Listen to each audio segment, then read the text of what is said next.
ነው አለን ጥያቄ አለሽ? እንዴት ናችሁ? ለውሱ ጥያቄ ነበረኝ። አይ ሰላም ነው። እንዴት ነሽ? አለሁልህ። ሰላም ነው አለን አልሐምዱሊላህ። እሺ ጥያቄሽ ምንድነው? ውዙ ነብዩ መሐመድ ነብይ የሆነው በስንት ዓመቱ ነው? በ40 ዓመታቸው። ከ40 ዓመታቸው በፊት ምን እያመለኩ ነበረ? አላህን ስረጃና አላህን እንዴት አወቁት?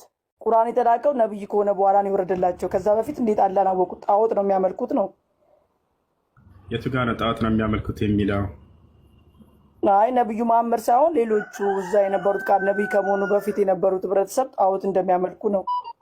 አይደል? እንደሱ ሰዎች በዚህ አካባቢ ያሉ ጣዖት የሚያመልኩ ሰዎች ነበሩ። ነብዩ ሰለላሁ ዐለይሂ ወሰለም ግን እንደዚህ አልነበሩም። ማስረጃ እናሳየሽ። አላህን ሲገዙ እንደነበር ነብይ ከመሆናቸው በፊት ራሱ። እሺ አሳየኝ። وقال الصلاة كان يتحنث في غار حراء بحراء تركته أي يتعبد لله الله يجزيه. እሺ ትልቁ ላይ አድሚዎች አታለቁኝ። እሺ የሰማችሁ ማንኛውም ሰው እዚህ የሰማውን መጥቶ መጠየቅ ይችላል። እሺ ኮሜንት ላይ ልጆች አትሳቁባቸው፣ አትናገሯቸው፣ ምን አትበሏቸው። ማንኛውም ክርስቲያን ስለ ነቢይ ሙሐመድ ሰለላሁ ዐለይሂ ወሰለም የሰማውን ነገር ሁሉ መጥቶ የመጠየቅ መብት አለው። ብቻ ስትናገሩ ክፉ ቃል እንዳትናገሩ። ስለ ነቢያችን ሰለላሁ ዐለይሂ ወሰለም በቃ ነቢያችሁ ሙሐመድ እንዲህ የሚል ቃል ሰምተን ነበር፣ የእውነት ነው ወይ ውሸት ነው ጠይቁ፣ ችግር የለውም፣ ደስ እንላቸው። እሺ ያ እና እዚህ ጋር ወህወ ምን ይላል? ካነ የተሐነሱ ፊ ጋር ሒራ። ይህ ነቢይ ከመሆናቸው በፊት ስለነበረው ህይወታቸው የሚያወራ ነው። ምን ይላል? ካነ የኽሉ ቢጋር ሒራ፣ በሒራ ዋሻ ገንጠል ብለው ከሰዎች መካከል ይሄዱ ነበር። የሚገርምሽ በአዳም ልኮ ከሚሰሩ ሰዎች ርቀው ለብቻቸው ይሄዱ ነበር። ለምን?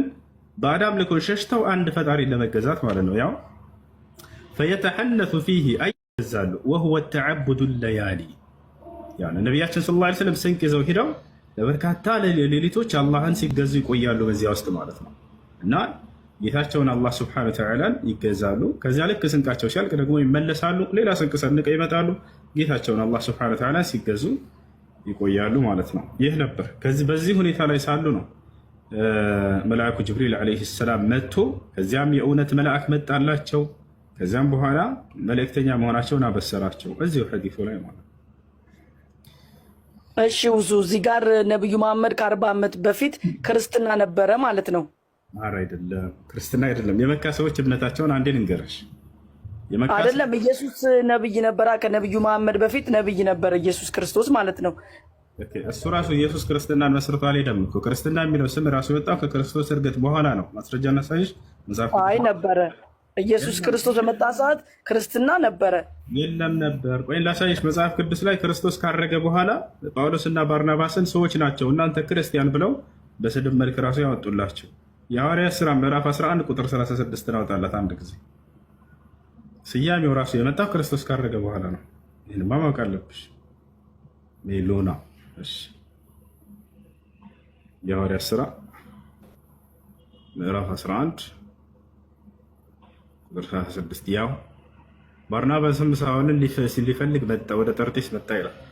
ባገኘውም ጊዜ ወደ አንጾኪያ መጣው። በቤተ ክርስቲያንም 1 ዓመት ብሎ ተሰባሰቡ። ብዙ ስልክ ገብቶብኝ ነው ይቅርታ። እና እዛ ላይ በአንጾኪያ ክርስቲያን ተባሉ ይላል። ከነብዩ መሐመድ በፊት ኢየሱስ ክርስቶስ ነብይ ነበረ። አሁን አንተ እዚህ ጋር አንተ ነብዩ መሐመድ እስልምናን አስጀመረ ካልክ ከዛ በፊት የነበሩ በቤተክርስቲያን እየሄዱ የሚያመልኩት የነበሩት መጽሐፍ ቅዱሳችን ላይ የተጻፈው ሲያመልኩ ቤተክርስቲያን እየሄዱ ዘካርያስ በቤተክርስቲያን ሆኖ መላእክት ተገለጸለት ይላል በእኛ መጽሐፍ ቅዱስ። አንድ ጊዜ ይኸውልሽ አንድ ይሄን እንደሱ የሚል የለም። በቤተክርስቲያን ሆኖ ሳይሆን አሁን እዚህ አለ በቤተ መቅደስ ዕጣን እያጠነ ይላል። ዕጣን እያጠነ መልአኩ ተገለጠለት ይላል። ውዙ ይኸውልሽ እያለ ያለው ምንድን ነው? ክርስቲያን የሚለው ስያሜ ራሱ የመጣው ክርስቶስ ካረገ በኋላ ነው። ስለዚህ ነቢያቶች መሲሁ እስከ መሲሁ ድረስ ይሄ ስም አይታወቅም ነበር። ያው ቃሉ የሚናገረው የራሱ መጽሐፍ ቅዱስ ላይ ለመጀመሪያ ጊዜ በአንጾኪያ ላይ ክርስቲያን ተባሉ ይላል። ክርስቲያን የሚለውን ስም ያወጣላቸው ማን ነው? እግዚአብሔር ነው አይደለም? የሚሉ ነው። እግዚአብሔር ነው ክርስቲያን የሚለውን ስም ያወጣላቸው የሰየማቸው ወይንስ ማን ነው? ክርስቲያን ማለት እኮ የክርስቶስ ተከታይ ማለት ነው ትርጉሙ እኮ። እሱን ይሄን ስያሜውን ያወጣላቸው ማን ነው ነው ጥያቄው። ክርስቶስ ሰይሟቸዋል እንደዚህ ብሎ የኔ ተከታይ ናቸውና ክርስቲያን ብያቸዋለሁ ብሏል አላለም? እግዚአብሔር ብሏል አላለም? ያ ጠላት ነው ይሄን ስም ያወጣላቸው ራሱ ኧረ አይደለም በአብ ወልድ መንፈስ ቅዱስ አጥምቋቸው ይላል። እስልምና በጥምቀት አያምንም። ክርስቲያን ስለሆነ በጥምቀት። ኦርቶዶክስ ነሽ ፕሮቴስታንት? ኦርቶዶክስ ነኝ። በቃ አንድ የምህረት አብን አሳያት እስኪ። እኛ ክርስቲያን አይደለንም ይሄን ስም ያወጣልን ጠላት ነው ይላል። ምህረት አብ ስላለ አይደለም መጽሐፍ ቅዱስን ነው የማምነው። ምህረት አብ ስላለ ሳይሆን ክርስቲያን እንደነበሩ አብያተ ክርስቲያን አሳየንሻ። እንደሱ ከሆነ ክርስቶስ ክርስትና የሚባለውን አልመሰረተም እያልኩሽ ነው። አይ ስለተመሰረተ ነው እኮ ክርስቲያን በቤተክርስቲያን ዘካርያስ ሲጸልይ መልአክ አናገረው የሚለው ቤተክርስቲያን ስለነበር ነው። ታቦት ይዘው ይጸልዩ ነበረ። ዘካርያስ ቤተክርስቲያን አናገረው ይላል። በቤተ መቅደስ ዕጣን እያጠነ ይላል ዘካርያስ። ካህኑ ዘካርያስን ይላል አዙ ካህኑ ዘካርያስ ዕጣን እያጠነ ይላል። ቤተክርስቲያን አይደለም የሚለው ቤተክርስቲያን የሚል ነገር የለም። እንደሱ አይደለም። አሁን እዚያ ራሱ እሱ እያለ ያለው እንትናቸውን ነው ስለ አምልኮ ስለሚሰራበት ቤት እንጂ የሚያወራው እንደ ቤተክርስቲያን ብለው ቢተረጉሙት ራሱ ቢኖር ራሱ ማለት ነው ስለ አምልኮ ቤት እንጂ የሚያወራው ስለ ሃይማኖት ስያሜ አይደለም። እናንተ ክርስትና የሚባለው ሃይማኖት ባላቸው ነው እኮ ታቦት ይዘው ይሄዱ ነበር ይላቸዋል። ሙሴ ከግብፅ ጋር ሊዋጉ ኢያሱ ሊዋጋ በሄደ ሰዓት ታቦቱን ተሸክማችሁ ካህናቶቹን ይላል። አየህ ክርስትና ያ ካህናትና ያ ታቦት ያለባት ናት። ስለ ነብዩ አላወራም። ቁርአን ግን ስለ ኢየሱስ አውርቷል። አሁን ስለ ስያሜው ነው እያወራን ያለ ነው። ክርስቲያን የተባሉት መቼ ነው? ክርስቲያኖች እንደ ክርስቲያን የተባሉት ኢየሱስ ከመጣ በፊትም ክርስቲያን ነበሩ። ማስረጃ የቱ ጋር ነው? ክርስቶስ ከመምጣቱ በፊት ክርስቲያን ተብለው የተሰየሙበት ማነውስ የሰየማቸው? በቤተ ክርስቲያን አልኩ እኮ በቤተክርስቲያን የሚያደርጉት ስርዓት ኦርቶዶክስ አሁን ቤተክርስቲያን የምታደርገው ስርዓት ያደርጉ ነበር አልኩ። ክርስቲያን በአንጾኪያ ክርስቲያን ተባሉ። አሁን ክርስቲያን የሚለው ስያሜ የተሰየሙት ክርስቶስ ካረገ በኋላ ነው እያለ መጽሐፉ ማስረጃ እያሳየንች ነው። ልክ ነህ። ክርስቶስ የክርስቶስ ተከታይ ስለሆነ ነው ክርስቲያን በአንጾኪያ ብዬ እኮ መጀመሪያ ነገርኩ። እሱ ስያሜውን ያወጣው ማን ነው? ክርስቶስም አይደለም፣ እግዚአብሔርም አይደለም፣ ነቢያቶችም አይደለም። በዚህ ከተስማማን ጠላት ከሆነ ያወጣው ችግር የለውም። እኛ ጠላት አላወጣማ። ጠላት ቢያወጣ ኖሮ እኮ ይኸውልህ አሁን አንተ ቁርአን ትክክል ነው እንደምትለው እኛም መጽሐፍ ቅዱስ ትክክል ነው የምንለው። ውዙ አሁን እኮ ነው ችግር። ክርስቲያን ያላቸው መጽሐፍ ቅዱስ ኢየሱስ ክርስቶስ በመምጣቱ ዓለም ያምናል። ቁርአን ላይም አለ። ሌሎና ያዳምጠኛ ክርስቲያን የሚለውን ስም ማን ነው ታዲያ የሰየመው? እዚያ ቦታ ላይ ማን ነው? ክርስቲያን ማለት የክርስቶስ ተከታይ ማለት ነው። ትርጉሙን ነገር ይፋር እንደሚያልኩት አሁን የት ነው የተመሰረተውማ? በማስረጃ ወሪ በማስረጃ አንተ ጣልቃ አትግባ፣ አያገባም። እኔ እና እሱ እያወሱን ለመጠየቅ ነው የገባሁት። በቃ አሁን ምን አለ መሰለሽ ተባሉ ሲባል ጊዜ ተባሉ ይላል ቃሉ ላይ አይደለ? ለመጀመሪያ ጊዜ በአንጾኪያ ክርስቲያን ተባሉ ይላል። ተባሉ ሲል ጊዜ አካል ባይ እንዳለ እንረዳለን አይደለ? ልክ ነኝ? አዎ። ከዛ ላይ ያላቸው ማን ነው ብለን እስኪ እንደው ብናይ ምንድነው እግዚአብሔር አላቸው አይልም፣ ክርስቶስም አላቸው አይልም። ለመጀመሪያ ጊዜ እዛኔ ነው የተባሉት ከተባለ የክርስቶስም ስራ ሰርቶ አልቆ ጨርሷል፣ ሄዷል። እሱ ነው የሰየማቸው እንዳለን እግዚአብሔር ነው እንዳለን ለአንድ እዛ አይደለም አይሻርና። ስለዚህ ክርስቲያን ተባሉ ብሎ ተቀምጧል። አምላክና ነብያት ያልሰየሙት ስያሜ መሆኑን ብቻ ነው እኛ ማወቅ የምፈልገው ይሄ ነው እንጂ ከዚያ በኋላ ማንም ሰው የሰየመው ችግር የለም። ጠላት የሚሆን ወዳጅ ይሁን እነዚህ ቀሳውስቶች እነዚህ አሁን የሚያሳየሽ እዚህ ጋር ነበረታ ሁላቸውም ይሄ ጠላት ያወጣልን ስም እንጂ እኛ ስም አይደለም እያለ ይናገራሉ። ይችላል አይደል? ያ ኦርቶዶክስ ተዋህዶ ለማለት ነው። ክርስቲያን ማለት ግን የክርስቲያን ተከታይ ነው። ገባህ? አሁን ታቦት ይኸውልህ ታቦት አለ፣ ድሮም የነበረ ነው፣ አሁንም አለ ታቦት። እሺ አሁን ወደ ጥያቄሽ ችግር የለውም። በቃ ለመጀመሪያ ጊዜ ክርስቲያን የተባሉት የሐዋርያት ሥራ ምዕራፍ 11 ቁጥር 30 ነብዩ መሐመድ በምንድን ነው የሞተው ብለህ ነው የምትለው? በምንድን ነው የሞተው? ይሄን ጨረሽ? የመጀመሪያ እኔ እንትን አልልም፣ አልመለስክልኝም፣ እኔም አልረዳም። ይሄንን ጥያቄ ነው። አይ ከመሐመድ በፊት ክርስትና ነበረች። የለም የሰው ልጅ ሲወለድ እስላም አለ እንዴ? ኧረ ጉድ! ታዲያ ታቦቶቹ እኛ የምናረጋቸው የምናካሄዳቸው ስርዓት እኮ ከዛ በፊት የነበሩ ናቸው። ያዳምጪው ግን አንቺን ልመልስልሽ። ነቢይ ሙሐመድ ሰለላሁ ዐለይሂ ወሰለም ይዘውት የመጡት እምነት የነቢያት እምነት እስከሆነ ድረስ የነቢያት እምነት እስልምና እስከሆነ ድረስ እርሱን የሚቀድም ማንም እምነት የለም። ባጭሩ የሰራሁት ቪዲዮ አለ፣ የመጨረሻ ላይ የፖስትኩት መጀመሪያ ላይ የፖስትኩት አለ። ወጣ ስቴ ታየዋለሽ። ምናልባት ከተቀበሽ እዩ። ክርስቲያን ልጆች ጠይቀው ለመሆኑ ከክርስትናና ከእስልምና በፊት የትኛው ነው ቀድሞ የነበረው የሚል ጠይቀው የመለስኩት ቪዲዮ አለ። እሱን ልጠቅምሽ ይችላል። እዚያ ጋር ከመጽሐፍ ቅዱስም ሆነ ከቁርአን እያነሳሁኝ የትኛው እንደሚቀደም የተናገርኩበት አለ። አምላክ የትኛውን ሃይማኖት ነው የደነገገው? ነቢያት የቱን ነው የደነገጉት? ነቢያቶች የኖሩበት እምነት የትኛው ነው የሚለውን ከቁርአን ከመጽሐፍ ቅዱስም ያነሳሁበት አለ። እዚያ ሄደሽ ያንን ታዳምጪዋለሽ። ሌላኛው ጥያቄሽ ምን ነበር? ነብዩ መሐመድ በምንድን ነው የሞቱ? ያኛውንም አልመለስክልኝም። ሙሱ ለምን መሰለህ? ክርስትና ከእስልምና በፊት ነበረ። ዛሬ አሁን አንተ ብትከራከረኝም ነበረ። ምክንያቱም እስልምና ብሎ እኮ ቁርአን አንተ ስላልከኝ ነው። ቁርአን ላይ አንተ ስላልከኝ ነው። ቁርአን ላይ ስለተጻፈ አንተ ስለምትለኝ ነው እንጂ በዛ ሰዓት አልነበርክም። ቁርአን ሲወርድ አላየንም። መጽሐፍ ቅዱስ ሲወርድ አላየንም እኮ አልነበርኩም አልኩህ እኮ። አሁን አንተ ቁርአን መጽሐፍ ቅዱስ ለመናገር ደፈርሽ አይደለም እኮ ነው የምልህ። አሁን ቁርአን አሁን ክርስትና ግን መጀመሪያ እንደነበረ በመጽሐፍ ቅዱስ በተጻፈው ታሪክ አውቃለሁ። ምክንያቱም ነብዩ መሐመድ ከኢየሱስ ታሪክ ሳነብልሽ ለምን አትቀበይም? ደስ ከሆነ አንቺ መጽሐፍ ቅዱስ ላይ ማስረጃ አለኝ አልሽ አይደለ? እኔም እኮ ያልኩት ላይ ማስረጃ እንድሰጥሽ ለምን አፈግ ነው? አንተ አታመጣም ማስረጃ ከመጽሐፍ፣ እኔ ግን ከመጽሐፍ ማስረጃ ማምጣት ይችላል አይደለም? እሱ እንደዛ እኮ አይደለም ያልኩህ። አንተ ቁርአንን ነብዩ መሐመድ ነገረ ያልከው እኔ መጽሐፍ ቅዱስ ነገረኝ ነው የምልህ። እንግዲያውስ እንደሱ ከሆነ በነቢዩ መሐመድ ሰለላሁ ዐለይሂ ወሰለም ላይ በመጣላቸው ቃል ላይ ገና ከሰው ዘር ጀምሮ ከአዳም ጀምሮ እነ ኖህና አብርሃም ሙስሊሞች እንደሆኑ ይናገራል። አብርሃም ክርስቲያን በእኛ ደግሞ አይልም።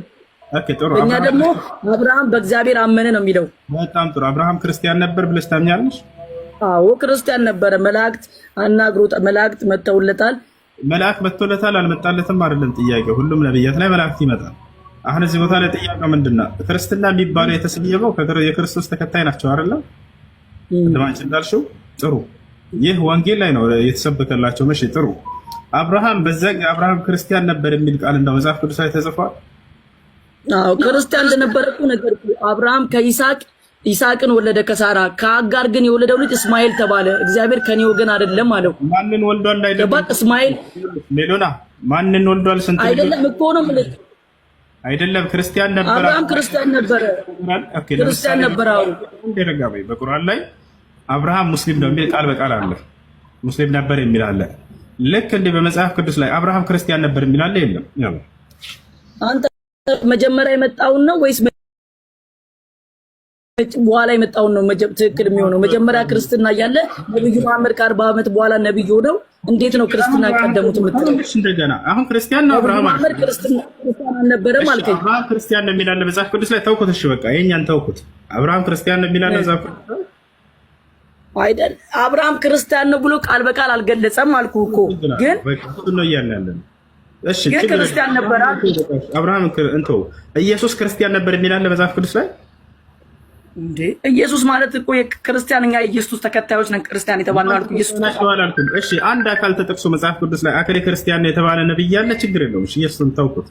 ደስ ያለሽ ናች። ስለ ቤተክርስቲያን ስለ ክርስትና እኮ ሰበኩ ነው የሚለው። ስለ ቤተክርስቲያን ሰበኩ ማለት ቤተክርስቲያን እስላም ላይ የለም ክርስትና ላይ ነው ያለች። ቤተክርስቲያን መጽሐፍ ቅዱስ ላይ ተጠቅሶ አከሌ ነብይ ክርስቲያን ነው የተባለ አለ ወይ ነው ጥያቄ።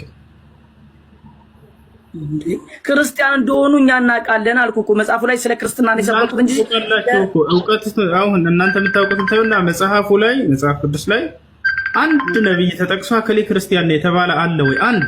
አንድ ብቻ ማለት ነው።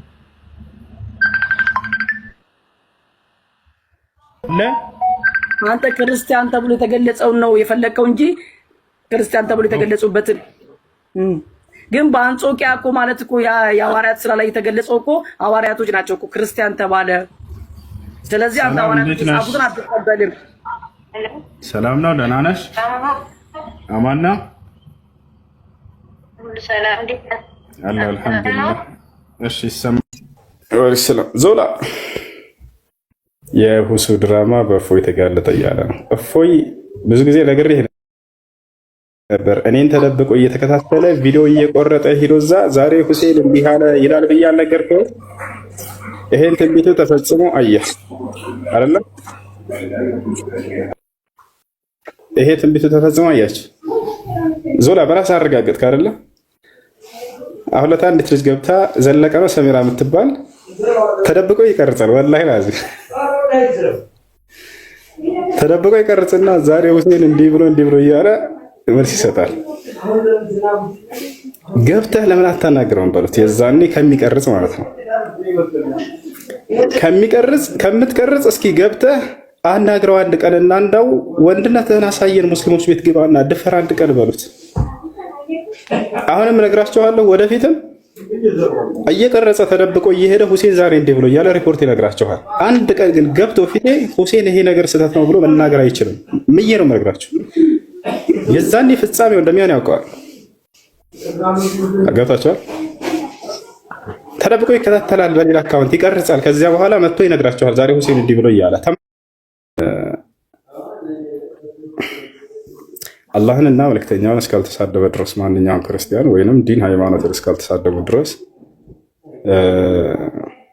ሚዩት አታድርጓቸው፣ ብሎክም አታድርጓቸው። እኔ ሊሳደቡ በተለይ ተዋቸው፣ ዝም በላቸው። አውቄ ነው ዝም ብላቸው። ገብታችኋል? እኔን እየተሳደቡ ሃይማኖትን ቢያውቁ ይሻለኛል ከዚህ ከምታባሯቸው ማለት ነው። ስለዚህ ጥያቄ ካላቸው ይጠይቁ፣ በስነ ስርዓት ጠይቁ። መሳደብ መዝለፍ ምንም አይሰራም። ገብተው መጠየቅ የፈለገ ሰው መብት ነው። አይኔ መግባት አልፈልግም፣ በኮሜንት ግን ይሄ ነገር ስለ እስልምና ይሄ ነገር የተነገርኩት አለ ማወቅ እፈልጋለሁ የሚል ካለ ጥያቄውን በስነ ስርዓት ያስቀምጥ። ሀይ ጥያቄ ያለ ይቀጥል። ወአለይኩም ሰላም ወራህመቱላሂ ወበረካቱ። አንድ ጥያቄ ነበረኝ ከዘካ ላይ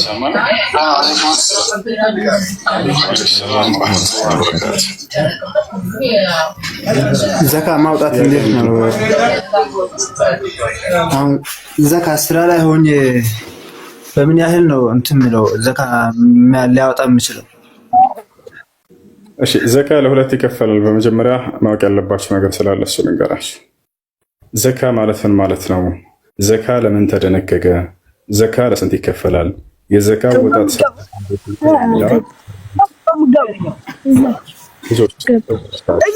ቦታ በቃችሁ ግቡ። የሚረብሽ ቦታ ከሆናችሁ አትላኩ። እሺ ዘካ ማለት ቀጥታ ትርጉሙ መንጻት ማለት ነው። ዘካ የተደነገገበት ዓላማ ሰጪው ከኃጢአቱ ይነጻ ዘንድ፣ የሚሰጠው አካል ይበላ ይጠጣ ይጠቀም ዘንድ ነው። ካለበት ረሃብ ይፈወስ ዘንድ ነው። ዘካ በእስልምና ሃይማኖት ላይ ሶስተኛውን ደረጃና ቦታ ይይዛል። ነቢያችን ሰለላሁ ዐለይሂ ወሰለም ሲናገሩ ሐዲስ ላይ ቡንየ ልእስላም ዐላ ኸምስ ሸሃደተን ላ ኢላሃ ኢለላህ ወአነ ሙሐመድን ረሱሉላህ ወኢቃም ሰላህ ወኢታእ ዘካህ ወሰውም ረመዳን ወሐጅ በይቲላሂ ልሐራም መን ስተጣዐ ኢለይህ ሰቢላ። እስልምና በአምስት ዋና ዋና መሰረቶች ላይ የተመሰረተ ሃይማኖት ነው። የመጀመሪያውና አንደኛው ምንድን ነው? ከአንዱ አላህ በስተቀር በእውነት የሚመለክ አምላክ የለም ብሎ መመስከርና ነቢዩ ሙሐመድ ሰለላሁ ዐለይሂ ወሰለም የአላህ መልእክተኛ መሆናቸው መመስከር። ሁለተኛው እስልምና መሰረት ሶላትን ጊዜውንና አግባቡን ጠብቆ መስገድ። ሶስተኛው ደግሞ ዘካን መስጠት ነው። አራተኛ ጾምን መጾም። አምስተኛ ወደ መካ በመሄድ ሐጅ ማድረግ። ስለዚህ ዘካ ሶስተኛውን የእስላም ቦታ ይይዛል። ዘካ ይህን ያክል ስለ ዘካ ካወቀን ዘካ ለስንት ይከፈላል የሚለውን ደግሞ እንሂድ። ዘካ ለሁለት ይከፈላል። አንደኛ ዘካተል ማል፣ ሁለተኛ ዘካተል ፊጥር። የገንዘብ ዘካና የፊጥራ ዘካ በመባል ለሁለት ይከፈላሉ። የገንዘብ ዘካ የምንለው ማንኛውም ጥሬ ገንዘብ ሊሆን ይችላል። ልክ እንዲሁ ደግሞ ከምናመርታቸው ምርቶች ሊሆን ይችላል። ልክ እንዲሁ ከምናረባቸው እንስሳቶች ሊሆን ይችላል። ልክ እንዲሁ ለመሸጥና ለማትረፍ ብለን ካስቀመጥናቸው ጌጣጌጦችና ንብረቶች ከነ መኪና፣ ከነ ቤት፣ ከነ ወርቅና ብር ሊሆን ይችላል። ከነዚህ ሁሉ እንዳለ ዘካ ይወጣላቸዋል። ገብታችኋል አይደል? ያ ነው ዘካ። ከገንዘብ ስንመጣ ጊዜ ነቢያችን ሰለላሁ ዐለይሂ ወሰለም ጥሬ ገንዘብን በዚህ መጠን ብለው ያስቀመጡት ነገር የለም። ምክንያቱም የገንዘብ ጊዜው ስለሚቀያየርና ስለሚለዋወጥ አሁን ላይ ለምሳሌ ዛኔ ከ100 ብር ብለው ቢያስቀምጡ ዘካ አሁን ላይ 100 ብር ምንም ዋጋ ላይ ሊኖራት ይችላል። ስለዚህ በምንድን ነው የተቀመጠው? ባጭሩ በጌጣጌጦቹ በወርቅና በብር ነው። በወርቅ ከሆነ 85 ግራም እና ከዚያ በላይ የሚመጥን ገንዘብ ያለው ሰው ያ ሰው ዘካ ማውጣት ግዴታ ሆኖበታል።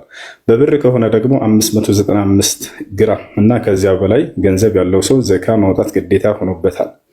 ገብታችኋል? ስለዚህ በየትኛው ነው ታዲያ መውጣት ያለበት ወደሚለው ስንመጣ ጊዜ ከሁለቱ ባንዱ በወርቅ እንዳናወጣ አሁን ላይ የወርቅ ዋጋ በጣም ስለተወደደ ብዙ ሰዎች እንዳያወጡ፣ ልክ እንዲሁ ደግሞ ለብዙ ድሃዎች ተደራሽ እንዳይሆን ያደርጋል።